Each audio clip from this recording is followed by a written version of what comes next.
Israel ইস্যুতে যখন জাতিসংঘের সাধারণ পরিষদের অধিবেশন উত্তপ্ত, ঠিক সে সময়ে রাশিয়ার সাথে $25 বিলিয়ন পরমাণু প্রকল্প চুক্তি সই করল ইরান। দেশটির রাষ্ট্রীয় সংবাদ সংস্থা ইরনা জানিয়েছে, দক্ষিণাঞ্চলীয় হরমুজ প্রদেশের সিরিক শহরে এই প্রকল্প বাস্তবায়ন হবে। মোট 500 হেক্টর জমির উপর গড়ে তোলা হবে 4টি জেনারেশন 3 ইউনিট। বর্তমানে ইরানে একটিমাত্র পারমাণবিক বিদ্যুৎ কেন্দ্র সক্রিয় রয়েছে, যেটি বুশেহর শহরে অবস্থিত এবং এর উৎপাদন ক্ষমতা 1 গিগাওয়াট। সেটিও রাশিয়ার সহায়তায় নির্মিত।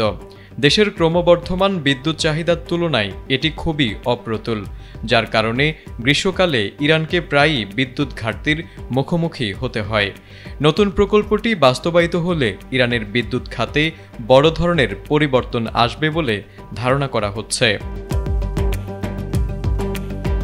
এই চুক্তির ঘোষণা এমন এক সময়ে এলো যখন জাতিসংঘের নিরাপত্তা পরিষদে ইরানের বিরুদ্ধে আন্তর্জাতিক নিষেধাজ্ঞা পুনর্বহালের বিষয়ে একটি প্রস্তাবের উপর ভোটাভুটি হচ্ছে। ওয়ালটন এখন দেশের সীমানা পেরিয়ে পৌঁছে গিয়েছে 50টিরও বেশি দেশে। ওয়ালটন, ঘরে ঘরে বিশ্বজুড়ে।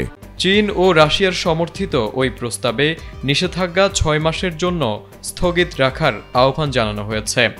ফলে ইরান ও রাশিয়ার এই চুক্তি কূটনৈতিকভাবেও তাৎপর্যপূর্ণ হবে বলে মনে করছেন বিশ্লেষকরা।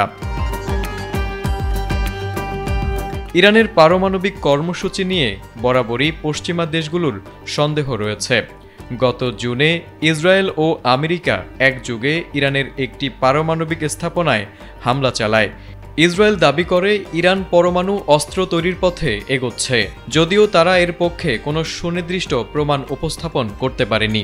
পশ্চিমা দেশগুলো আশঙ্কা করছে বিদ্যুৎ কেন্দ্রের আড়ালে ইরান গোপনে বোমা তৈরি করতে পারে।